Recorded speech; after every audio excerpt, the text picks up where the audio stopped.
അസുഖം മാറാൻ മരുന്ന് കഴിക്കേണ്ട കാര്യമില്ല. ഞാൻ കണ്ടുപിടിച്ചതാ. രോഗി മരുന്ന് അകത്താക്കേണ്ട, മരുന്നിൻ്റെ അടുത്തുണ്ടായാൽ മതി. ഞാൻ കണ്ടുപിടിച്ചതാ, മനസ്സിലായോ? മനസ്സിലായില്ല. ഉദാഹരണത്തിന് ശേരുക്കരടിയാണ് രോഗിയെന്ന് വിചാരിച്ചോ. അയ്യോ, ഉദാഹരണത്തിന് പോലും രോഗിയാകാൻ പറ്റില്ല. ഛേ, എന്നാ പിന്നെ ഞാനാണ് രോഗിയെന്ന് വിചാരിച്ചോ. ഈ മരുന്ന് പാത്രങ്ങളൊക്കെ ഇങ്ങനെ വെച്ച അരമണിക്കൂർ ഇരുന്നാൽ ഏത് അസുഖവും മാറും. ഞാൻ കണ്ടുപിടിച്ചതാ, മനസ്സിലായോ? ഈ മരുന്ന് വേറെ കിട്ടാനില്ല, അപൂർവമാ. 6 കൊല്ലം കൊണ്ടാ ഞാൻ കണ്ടുപിടിച്ചത്. 6 അപൂർവ മരുന്നുണ്ട്.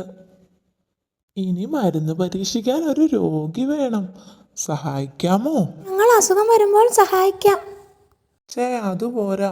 നിങ്ങളൊരു അസുഖക്കാരനെ കണ്ടുപിടിച്ച് തരണം. അത് തീരെ സമയമില്ല ചേട്ടാ. ഏത് അസുഖവും മാറുമടോ. ഇത് ഞാൻ കണ്ടുപിടിച്ചതല്ലേ. അങ്ങേരെ ഒന്ന് സഹായിക്കാമായിരുന്നു അല്ലേ സൂത്ര? തനിക്ക് വേറെ പണിയൊന്നുമില്ലേ? ഇവിടെ മരുന്ന് കഴിച്ചിട്ട് തന്നെ അസുഖം മാറുന്നില്ല, അപ്പോഴാ. ഞാനൊന്ന് ശ്രമിച്ചു നോക്കട്ടെ സൂത്ര. ചേട്ടാ, അസുഖക്കാരനെ കിട്ടി. ഞാൻ കണ്ടുപിടിച്ചതാ. Good good. വായിരി, എന്താ അസുഖം? അത് എന്തുമാകട്ടെ, ഏത് അസുഖവും മാറും. മനസ്സിലായോ?